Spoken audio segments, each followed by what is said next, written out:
오늘도 계속해서 성전 그리고 절기라고 하는 주제로 공부하겠습니다. 오늘 지난 시간에 이어서 성전의 구조 하다가 성막이 이제 성전의 일종의 설계도라고 하면 거기에 좀 더 이제 부수적으로 추가되는 그 공간, 그런 것들이 성전이다. 성전을 알아야 되는 게 우리가 메인 텍스트로 잡고 있는 게 요한복음이고, 예수님께서 들락날락 하셨던 그 공간은 성막이 아니고 바로 성전이기 때문에, 그 성전 중에서도 솔로몬 성전도 아니고 또 스룹바벨 성전도 아니고 헤롯에 의해서 확장된 그 헤롯 성전이기 때문에 우리가 헤롯 성전의 이 구조를 굉장히 디테일하게 공부하고 있습니다. 그리고 각각의 장소에서 벌어졌던 대표적인 성경의 사건들 찾아보니까 그동안 좀 많이 스피디하게 막 빠르게 진행됐다가 이제 좀 강론, 이전까지는 총론이었다고 하면 좀 강론이 들어가면서 조금 이제 디테일하게 좀 자세하게 묘사하고 있습니다. 저희가 지난 시간에 공부한 것은 바로 이 공간, 여인의 뜰이라고 하는 이 공간, 이거는 솔로몬 성전에는 없는 공간이라고 했죠. 이것이 여호사밧 때 유다 백성들을 다 모아놓고 금식 기도할 때 여호와의 전 새 뜰에 모아놓고 그 새 뜰로 간접적으로 언급되어 있는 그 공간이 아마도 여인의 뜰일 것이다. 그래서 여인의 뜰을 솔로몬 성전에서 찾으시면 안 된다 그랬죠. 여인의 뜰. 그 여인의 뜰에 있는 이 사방에 있는 그 방들, 어떤 방은 목재방, 나시린방, 그리고 나시린 서원하는 방, 그리고 포도주와 오일 이런 것들을 보관하는 방, 이런 것들 이야기했습니다. 여기에 들어가는 문들을 이야기했죠. 남쪽에서 들어가는 여인의 문을 이야기했고, 동쪽에서 들어가는, 혹시 이 문 기억하십니까? 이 문, 순결과 공의의 문, 1억 이상 헌금한 아너스 클럽이 사용하는 문이다 얘기했습니다. 북쪽에 있는 문은 뭐였죠? 레위인 찬양제들이 사용하는 음악의 문이었죠. 자, 우리가 중요한 건 무엇입니까? 다음 단계로 들어가려면 바로 이 서쪽에 있는 문, 이 문을 뭐라고 하느냐? 이 문을 바로 니카노 문이라고 합니다. 니카노 문. 이름이 어렵죠? 니카노라고 하는 사람에 의해서 헌금 받아서 지어졌기 때문에 니카노 문이라고 합니다. 니카노 문. 여기 올라가는 데 있어서 계단이 15개가 있다. 15개 계단 하나씩 올라가면서 시편 120편에서 134편에 나오는 15개의 시편. 굉장히 짧지만 임팩트 있고 하나님을 찬양하는 그런 시편을 부른다. 여러분들께 오늘 숙제를 드리려고 그래요. 집에 가셔서 다음 주 강의할 때 올 때까지 시편 120편부터 134편까지 좀 최소 한 번 이상 이렇게 음미하고 계단 올라가는 마음으로 읽고 오시면은 굉장히 새롭지 않을까 싶습니다. 숙제 다 해오실 거죠? 검사는 못합니다. 읽으셨는지 안 읽으셨는지 알 수 없으니까. 자, 들어가면 이제 니카노 문인데, 이 니카노 문이 이 문을 열고 닫는 데 있어서 장정, 남자 20명이 필요했다. 굉장히 크고 무거운 문입니다. 청동으로 이루어진 이 니카노 문, 굉장히 유명하죠. 헤롯 성전에서. 이 문을 열고 닫는 이 소리가 요세푸스 기록에 의하면은, 제가 요세푸스 기록에 의하면 이 표현이 나오면은 요세푸스는 이제 굉장히 뻥이 심한 분입니다. 과장이 심한 분입니다. 이분이 숫자 얘기하면 공은 한두 개 빼고 감안해서 이제 보셔야 되는데, 이 문을 열고 닫는 소리가 저 17까지 들렸다. 그런 식으로 좀 과장해서 이야기할 정도로 굉장히 크고 장정 20명이 양쪽에서 10명씩 열어야 되는 이 문. 자, 우리가 이 문을 들어가면 이제 뭐가 나옵니까? 여인의 뜰에서 이제 제사장의 뜰이 나오는 게 아니고 이스라엘의 뜰이 나옵니다. 이스라엘 남자의 뜰. 이스라엘 남자들은 안으로 들어갈 수 있어요. 들어가면은 근데 계단 두 칸을 더 올라가면 그 위는 이제 제사장의 뜰입니다. 근데 이 니카노면 요 앞에까지 올 수 있는 사람은 여인인 거예요. 여인이 여기 앞에까지 올 수 있고, 여기서 행해지는 대표적인 예식 그 세 가지가 있는데, 그 중에 하나가 뭔가 니카노문이고요. 자, 첫째는 문둥병자가 하나님의 은혜로 나음 받았을 때 요 앞에서 제물을 드리고 그 제물을 가지고 와서 문둥병 챔버 거기에서 이제 예식을 마무리한다. 그 다음에 산모의 정결례가 여기서 행해집니다. 여인은 더 이상 들어갈 수 없기 때문에 산모, 아이를 낳으면은 아들을 낳을 경우 33일 동안 부정하고요. 그러니까 33일 이후에 성전에 와서 여기서 정결례를 하는 거예요. 그리고 딸을 낳았으면은 66일 후에 정결하기 때문에 그 전에는 올 수가 없죠. 66일 지나고 나서 산일이 다 깨끗해진 상태에서 66일 와서 여기서 이제 정결례를 합니다. 산모의 정결례가 행해지는 게 또 중요하고, 근데 중요한 게 뭔가 이 간음이 의심되는 여인, 세상에 바람을 폈는지 아닌지 이걸 확인하는 것이 여기입니다. 그 정결례를 여기서 한다. 간음이 의심되는 여인의 정결례, 이걸 마치고 돌아가면은 아무리 의심받던 사람도 이 사람은 불륜 아니야, 바람 핀 게 아니야, 그걸 확정하는 그 예식이 바로 여기서 행해진다. 요거와 관련된 내용이 민수기 5장 11절에 31절에 나오는데요. 자, 오늘날은 여인, 아내가 바람을 피는 것 같아요. 그럼 어떻게 할까요? 이런 성조 이런 게 없잖아요. 뭐 이렇게 많이 하는 것 같아요. 흥신소에 사람 보내가지고 미행을 붙이는 거죠. 근데 그런 거 할 수 없잖아요. 성경 시대에 어떻게 했는가? 이 사람이, 아내가 바람을 핀 것 같아요. 예? 불륜이 의심돼. 이럴 경우에 그 의심받는 여인이 와서 민수기 5장에 나오는 예식을 두 단계로 나눌 수 있는데, 첫째는 뭔가, 나는 하나님 앞에 정말 바람을 핀 적이 없습니다. 맹세하는 거, 첫 번째 예식은. 그리고 나서 뭘 하는가? 그게 정말 하나님 앞에서 거짓이 아닌지 일종의 거짓말 탐지기와 같은 예식을 합니다. 거짓말이면 이렇게 떨리잖아요. 그 거짓말 탐지 예식이 뭐냐면은 바로 여기에 당신이 지금 하나님 앞에 서원한 그 내용이 조금이라도 거짓말이 있으면은 지금 여기에 기록하는 모든 저주가 당신에게 임할 것이다. 그 저주문을 여기다 기록을 합니다. 그리고 그 저주문을 씻어요. 그 저주문 씻은 그 물을 여기다 담아가지고 그 물을 여인이 마셔요. 그걸 마시고도 그 저주가 임하지 않으면은 그걸 기꺼이 주저함 없이 마시면 뭐가 되는 거예요? 거짓말 탐지기죠. 마시면은 이제 이 사람은 바람핀 게 아니에요. 불륜이 아니에요. 이런 간음이 의심되는 자의 그 정결례를 행하는 것이 바로 이 니카노몬 앞에 행해졌던 굉장히 중요한 또 예식인데, 이거와 관련된 아주 중요한 말씀이, 재미난 말씀이 바로 마태복음 1장에 나오죠. 바로 그 남편 요셉은 의로운 사람이라 저를 드러내지 아니하고 가만히 끊고자 하여. 자, 우리 너무 잘 아는 말씀입니다.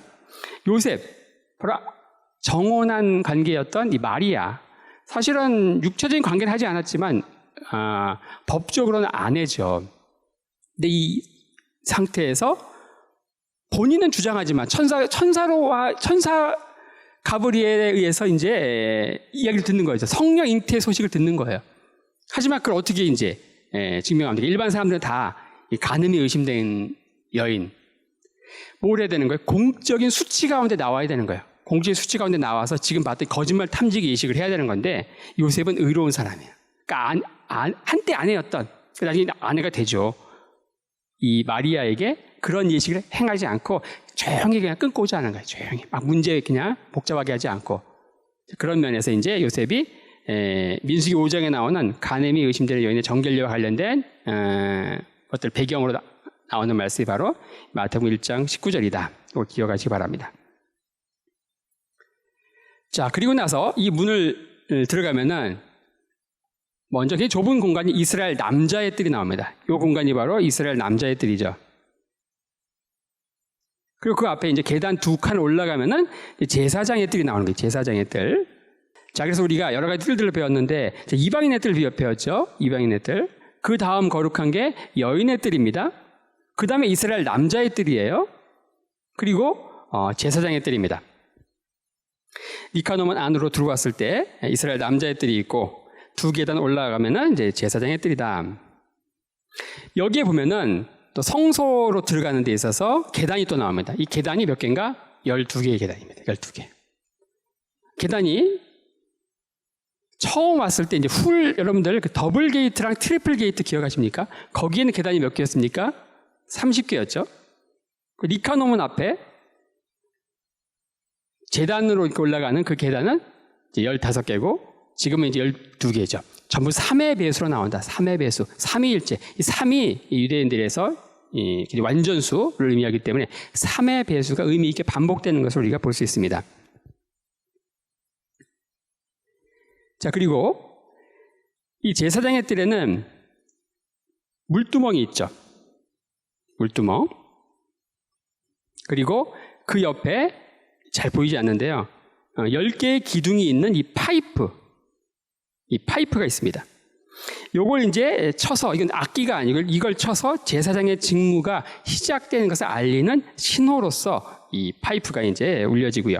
그리고 그 옆에 제단이 있습니다. 이 제단은 다듬지 않은 돌로 만들었다. 다듬지 않은 돌로 만들었고, 이 제단 위에 늘 2군데의 불을 피워야 됩니다. 대속제일 때는 4군데의 불을 다 핍니다. 그리고 제단 위에 이 불은 절대로 꺼트리면 안 돼요. 이거 꺼트리면 이제 제사장 직무 유기예요.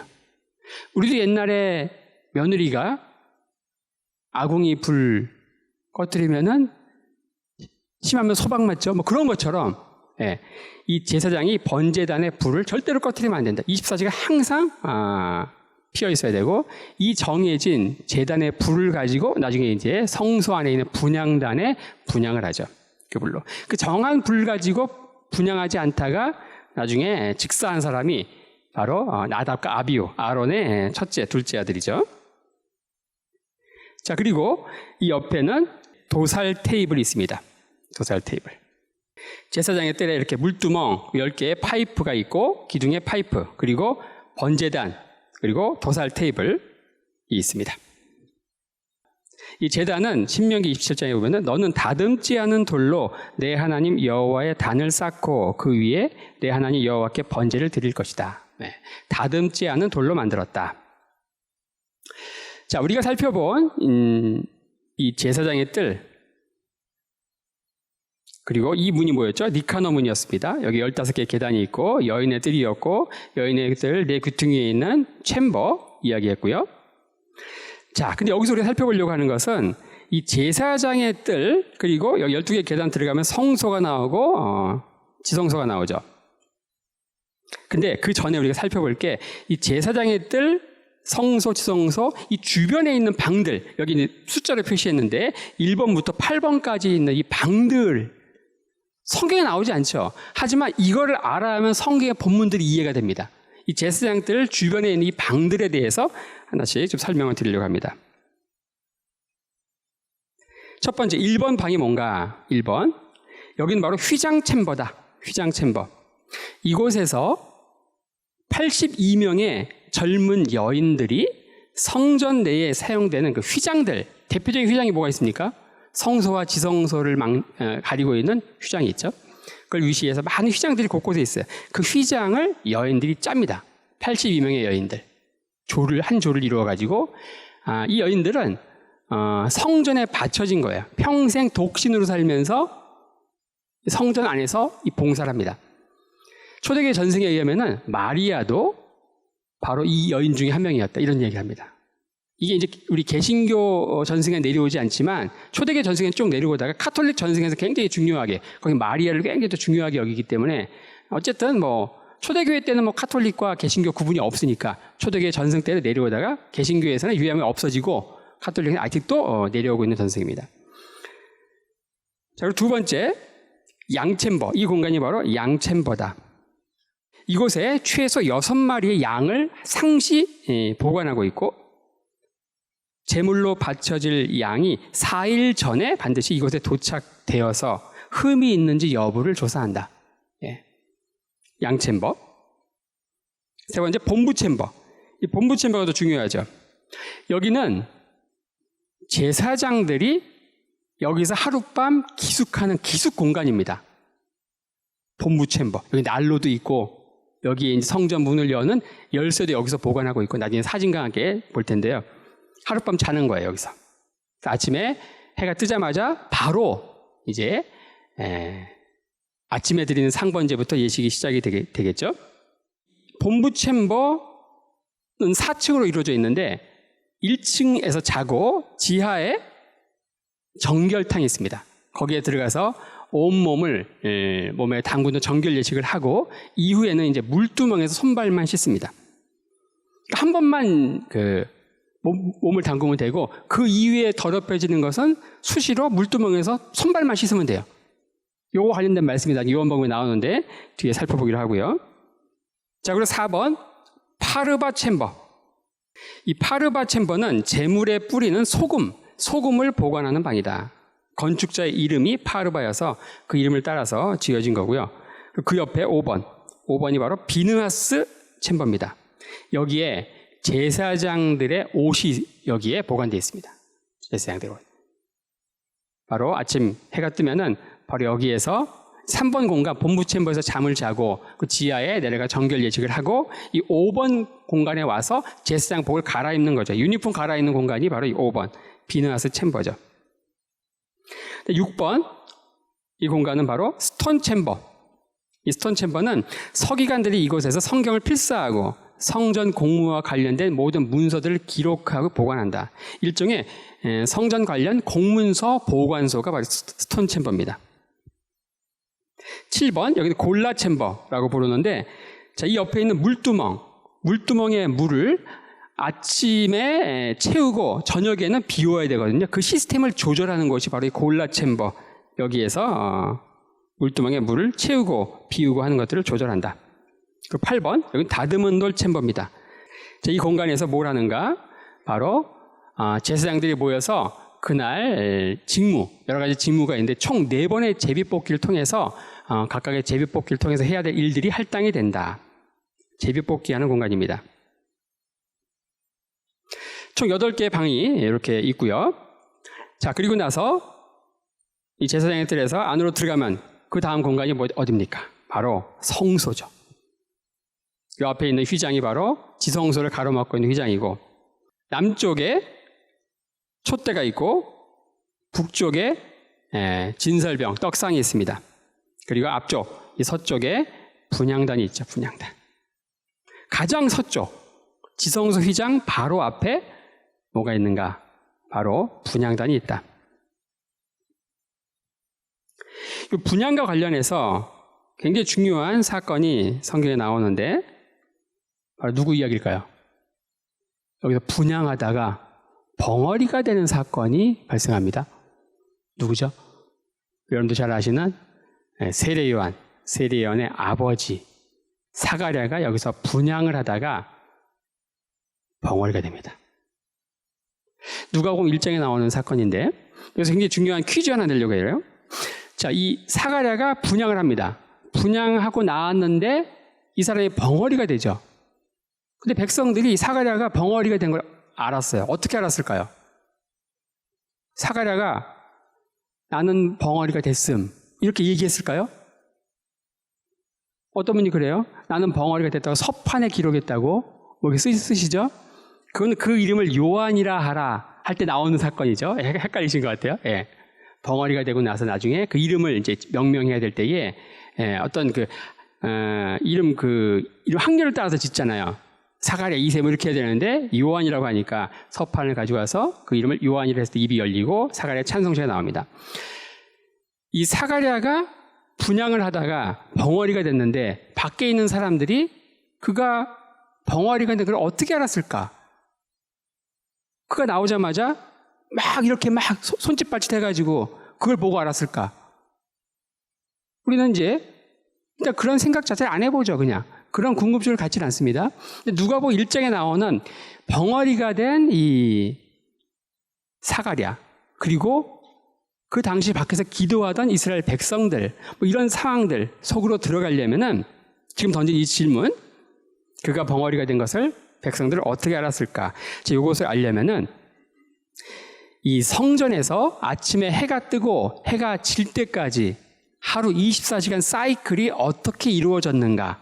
성전의 하루에 대한 그 배경을 알아야만 누가복음 1장에 나오는 그 사건이 이해가 된다. 그걸 제가 설명을 드리려고 합니다. 아침에 해가 떠서 해가 질 때까지 성전에서는 어떤 식으로 하루가 돌아갔는가? 자, 성전에서의 하루. 제가 아까 본부 챔버라고 하는 곧 기억하십니까? 본부 챔버, 북쪽 끝에 있었던 본부 챔버, 거기에서 이제 잠을 잔다 그랬죠. 그리고서 지하에 내려가서 정결탕에 몸을 담그고 그리고 이들은 다 어디에 모이는가? 다듬은 돌 챔버에 모여서 그날 하루 어떻게 직무를 배분할 것인가, 그거를 4번의 제비뽑기를 통해서 직무 배분을 합니다. 그렇지 않으면 서로, 예를 들어서 이제 우리 목사님들이 있어요. 목사님들끼리 예배를 드립니다. 이거를 직무를 배분하지 않으면 서로 뭐 하려고 그럴까요? 서로 설교하려고 하지 않을까요? 자, 이 당시에 총 4번의 제비뽑기를 하는 것은 서로 하려고 하는 직분이 있다는 거예요. 그 4번의 제비뽑기를 통해서 그 직무를 나눈다. 성전에서 하루 첫 번째 제비뽑기에서 뭘 하는가? 자, 이게 바로 아까 말씀드린 이 본부 챔버입니다. 이 본부 챔버에서 잠을 자죠. 그리고서 해가 뜨자마자 바로 이제 일어나서 지하에 내려가서 정결탕에 몸을 담그고, 그리고 여기 난로가 있죠. 추우니까 이제 난로가 있고, 침대가 있는 이 공간은 나이가 드신 시니어 제사장들, 그리고 나이 젊은 주니어 제사장들이 바닥에서 자는 거죠. 바닥. 우리도 수련회 가면은 바닥에서 자는 사람들이 있고 방에서 자는 분들이 있고 그러죠. 여기에 성전 여는 열쇠가 있습니다. 여기가 바로 본부 챔버이고요. 그리고 다듬은 돌 챔버에 와서 제비뽑기를 한다. 첫 번째 제비뽑기에서 무엇을 하는가? 자, 거기에 걸린 사람이 하는 게 전날 희생 제사를 드리고 제단에 남은 그 재를 없애는, 깨끗이 제단을 치우는, 이 재를 치운다. 어디에다 치우는가? 남서쪽에 있는 이 제단에 이 재를 버리는 공간이 있습니다. 여기다 버리는 거죠. 이게 이제 쓰레기통이에요. 쓰레기통 차면 어떻게 돼요? 여기에 찬 그 재를 우리 배웠는데요. 기억나십니까? 바로 수산문이라고도 불리고 황금문이라고도 불리고 자비의 문이라고 불리는 동쪽에 있는 그 문 거쳐서 기드론 골짜기 거쳐서 감남산 꼭대기에 버리는 공간이 있다 그랬죠. 첫 번째 제비뽑기에 뽑힌 사람은 바로 이 제단 위에 재를 버리고, 그리고 그 위에 목재를 올려놓는 일을 합니다. 우리가 볼 때는 뭐 그다지 흠모할 일은 아닌 것 같아요. 진짜 흠모할 일은 첫 번째 제비뽑기가 아닙니다. 자, 이 목재, 여기 올려놓는 목재는, 우리 목재의 방 기억하십니까? 여인의 뜰 한 공간이 목재의 방이 있었는데, 거기서 제사장 가운데 섬겨야 되는데 부정과 접촉한 사람들, 제사장의 뜰로 들어오지 못해요. 아까 본부 챔버 자지 못해요. 거기까지 못 들어옵니다. 그냥 여기서 벌레 먹은 나무 골라내는 일을 한다. 자, 벌레 먹지 않은 그 나무를 제단 위에 이제 올려놓는, 첫 번째 제비뽑기는 제단 위에 재를 버리고, 그리고 제단 위에 목재를 올려놓는 일을 한다. 이걸 기억하시고요. 목재를 올려놓고 있습니다. 이때 사용된 목재는 주로 무화과 나무가 사용됐다. 하루에 2번 나무를 2개씩 번제단에 올려놨다고 합니다. 레위기 6장에 보면 이 단 위에 불은 항상 피워 꺼지지 않게 해야 된다. 꺼트리면 안 된다는 거예요. 며느리가 아궁이 불을 꺼트리면 안 되듯이 성경시대에는 이 제단에 불을 절대로 꺼트리면 안 됐다. 그 다음에 두 번째 투표. 두 번째 투표에서 뽑힌 사람은 이 제물을 이제 올리는 거예요. 제물을 올리고 촛대와 성소 안에 있는 촛대, 분향단을 닦는 일을 한다. 두 번째 제비뽑기를 하자마자 감독은 즉시 사람을 성전 꼭대기 기억하십니까? 성전 꼭대기에 사람을 보내서 제물을 잡을 시간을 확인합니다. 그러니까 날이 밝았는지 확인하게 하는 거죠. 날이 밝았다고 하면은 하늘이 헤브론까지 보이는가 물어보고, 그렇다고 하면은 양 챔버에서 양을 끌고 나와서 제물을 잡는다.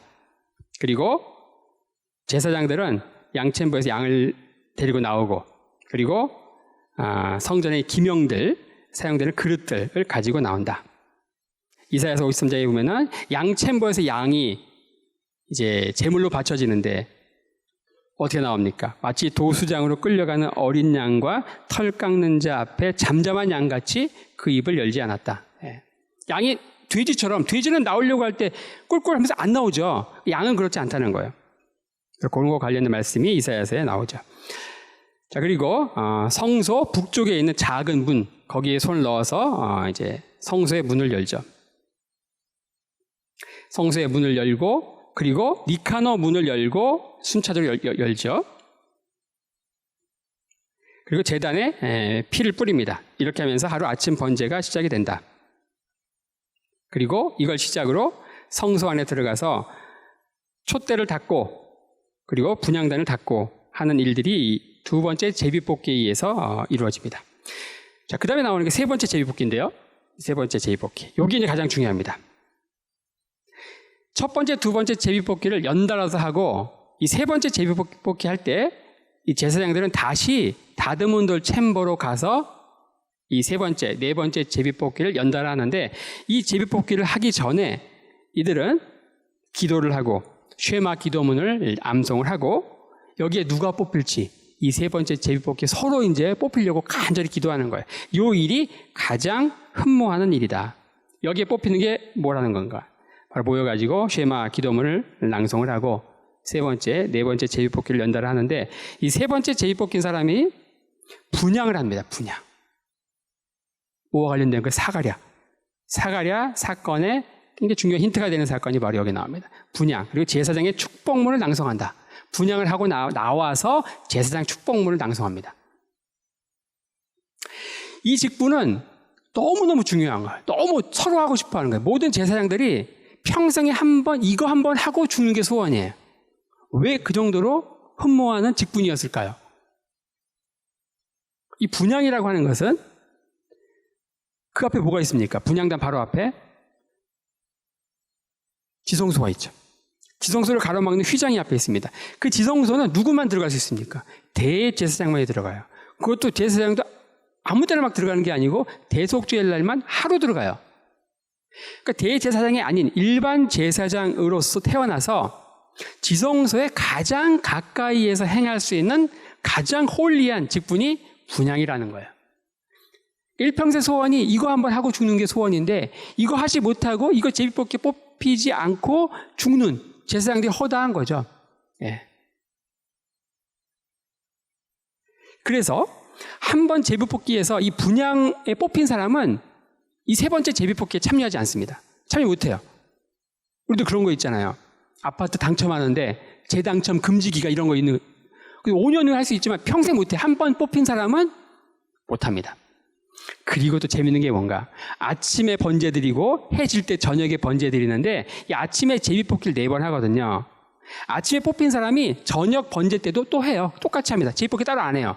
그런데 이 세 번째 제비뽑기는 저녁에 한 번 더 합니다. 한 사람이라도 더 분향의 그 거룩한 일에 참여할 수 있도록 하려는 배려인 거죠. 이 분향, 그 엄청난 일에 누가 뽑힌 거예요? 굉장히 나이 많았던 사가랴가 뽑힌 거고, 그 분향하다가 바로 아내 엘리사벳이 아이를 갖게 되는 그런 엄청난 소식을 듣고 그런 이야기가 바로 누가복음 1장의 사건. 성전에서 드려졌던 이 총 4번의 제비뽑기와 관련되어 있다. 누가복음 1장 9절 11절에 보면은 제사장의 전례를 따라 제비를 뽑아 주의 성소에 들어가 분향하고, 지금까지 배경을 잘 음미하셔서 이 말씀을 보시면은, 자, 모든 백성은 그 분향하는 시간에 밖에서 기도하더니 주의 사자가 저에게 나타나 향단 우편에 선지라. 자, 굉장히 중요한 게 또 뭔가요? 분향은 또 뭔가요? 제사장에 들어가서 분향을 할 때에 밖에서는 뭐 합니까? 기도하는 거예요. 분향하는 시간은 밖에서 기도하는 시간이다. 분향할 때 연기가 하늘에 올라가는 거죠. 기도가 하늘에 상달되는 것을 의미합니다. 그러니까 이러한 배경과 관련된 구절이 성경 곳곳에 나오는데요. 바로 기도한다. 성전에 일찍 모인 사람들, 또 그렇지 않은 사람들은 4번째 제사가 제비뽑기 끝나고 희생 제물을 드릴 때 그걸 신호로 해가지고 각 집에서 이제 기도를 하죠. 자, 여인의 뜰, 이런 공간, 성전 뜰에 와서 지성소를 향해서 기도하는데, 기도하는 모습 보십시오. 원래 기도가 이렇게 있습니다. 손을 모으는 기도가 아닙니다. 두 손을 모아서 하는 것은 이게 이제 게르만족의 풍속이에요. 원래 성경적인, 유대적인 다니엘도 이렇게 기도했습니다. 다니엘은 우리가 생각하는 이렇게 손 모으고 이렇게 기도한 게 아니에요. 어떻게 기도했는가?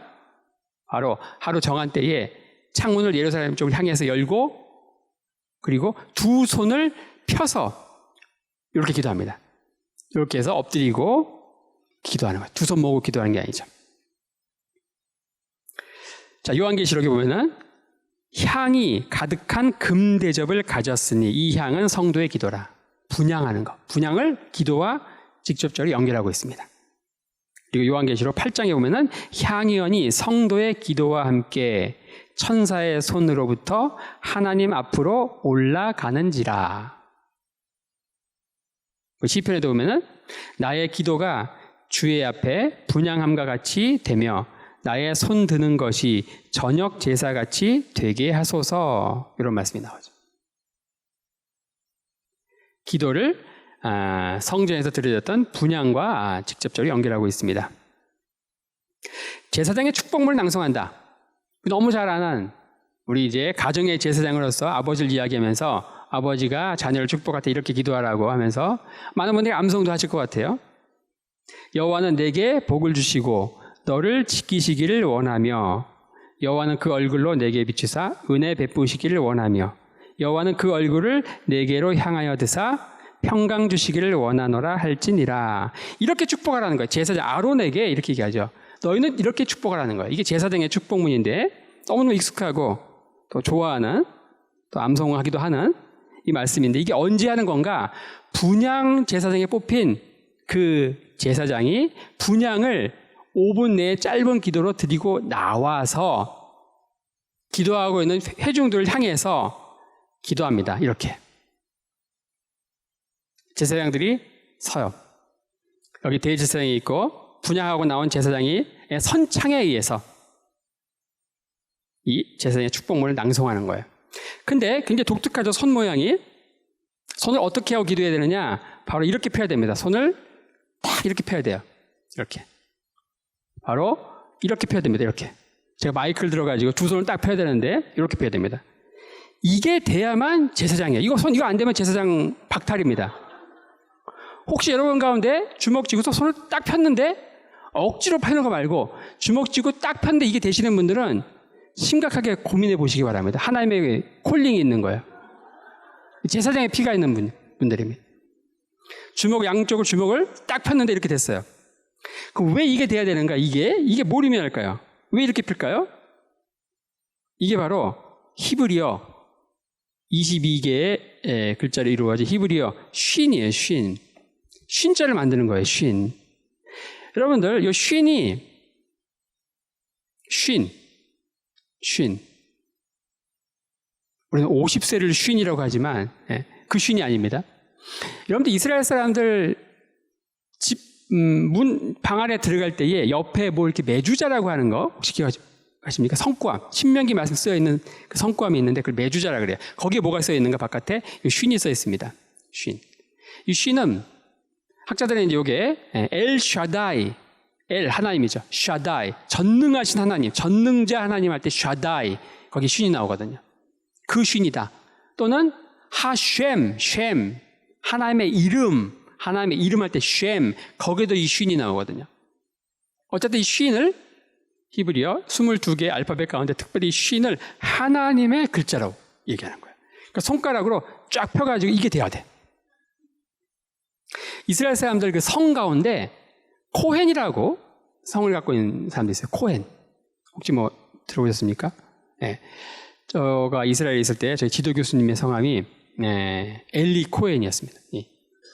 코헨. 로니 코헨입니다. 엘리 코헨은 이제 스파이 이름이고요. 이 모사드가 나온 로니 코헨인데 이분이 갑자기 열심히 실험을 하고 있는데 제가 거기서 이제 그 성 가지고 그냥 히브리어 이름을 얘기했는데 리오라고 했어요. 리오르. 저한테 갑자기 이걸 해보라는 거예요.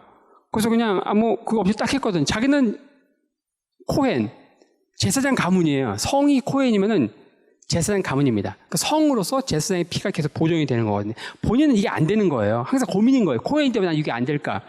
그래서 저한테 이걸 해보라고 해서 딱 했더니 너 제사장이네. 그러고 제사장의 피가 있다는 거예요. 여러분들도 이게 되시면 제사장의 피가 있는 겁니다. 쉰. 여기 대제사장은 가슴에 흉패가 있죠. 흉패 이상 높이로 손을 들 수가 없습니다. 그리고 제사장들은 더 높이 들 수도 있죠.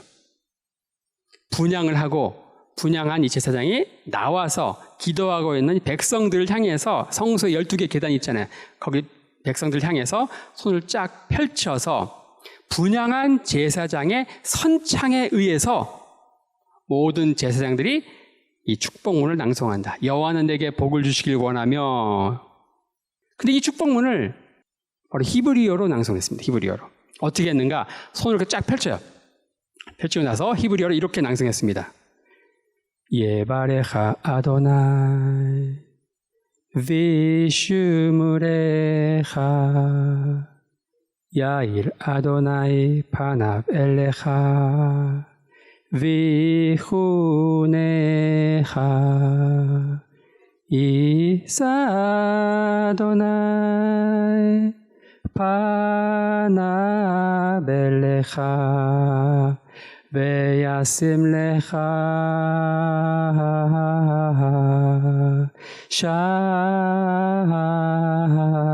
샬롬.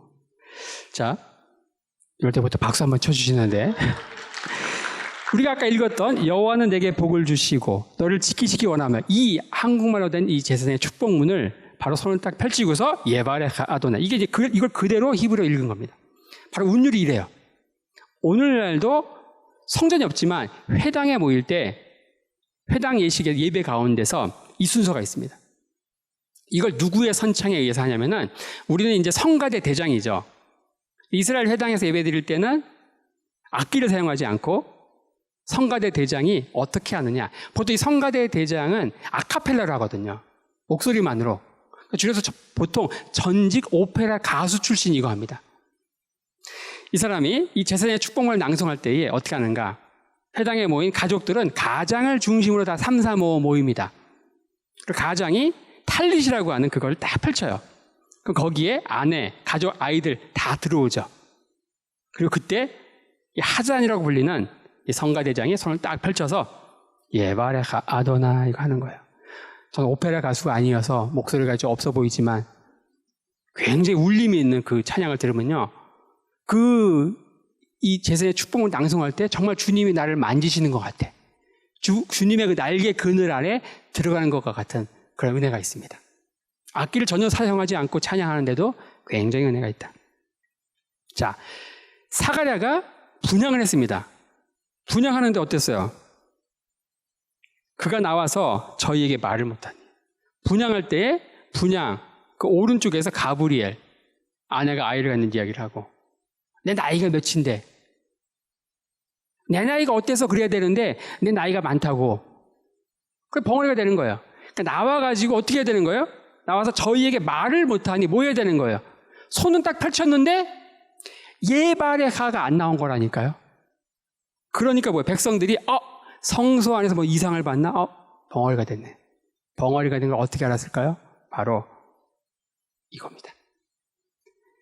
이 성전에서 아침에 해가 뜰 때부터 해가 질 때까지 어떻게 이 아침에 드리는 번제, 저녁에 드리는 번제, 여기에 직물을 제비뽑기 위해서 배분을 했고 분향이 어떤 의미를 갖고 있는가 이런 배경을 알아야만 바로 우리 그냥 뭐 굉장히 익숙하게 넘겼던 이 누가복음 1장 사가랴가 본 환상, 그 벙어리가 된 이야기 이런 것들을 그 빈 공간, 빈 여백을 채울 수 있다는 거죠. 그리고 나서 네 번째 제비뽑기를 하고 이때는 제물 태우기, 제단 위에 올린 제물을 태우고 그리고 소제와 관제를 이어서 드리고 뭐 이런 식으로 하면서 제사가 드려진다. 총 4번의 제비뽑기에서 가장 거룩한 일은 흠모하는 일은 3번째 제비뽑기에는 분향이다. 분향. 그리고 첫 번째, 두 번째, 네 번째 제비뽑기 뽑힌 사람이 저녁 제사에서도 그대로 또 하지만 이 3번째 제비뽑기는 저녁에도 다시 해서 더 많은 제사장이 이 영광스러운 직분에 참여할 수 있도록 한다. 이 분향이라는 게 그렇다는 거예요. 분향. 기도하는 거. 우리는 기도 어떻습니까? 기도. 우리 기도하는 거 굉장히 부담스럽죠. 그게 평생 이 분향, 기도 연결되는 건데 우리가 기도할 수 있는 게 얼마나 엄청난 특권인가. 하나님과 다이렉트로 대화할 수 있다는 거죠. 엄청난 특권. 우리가 그 특권을 누리고 있는가 한번 돌아볼 필요가 있지 않은가 싶습니다. 자, 제단이 있고 성소 들어가는 요 앞에 하나의 램프가 있습니다. 저 동쪽에서 해가 뜨면은 이 램프가 밝게 빛나겠죠. 이 램프는 저 아디아 베네라고 하는 왕국의 여왕, 그 여왕이 헬레나입니다. 헬레나가 헌금한 금, 금 가지고 만들었어요. 그 헬레나의 등이라고 하는데 이 등이 밝게 이제 빛나면은 이걸 신호로 해가지고 성소에 오지 않은 사람들도 이게 딱 빛나는 거예요. 그러면 예루살렘에 거하는 주민들은 이 빛을 빛나는 걸 보고서 아침 쉐마 기도문을 낭송을 하는 거죠.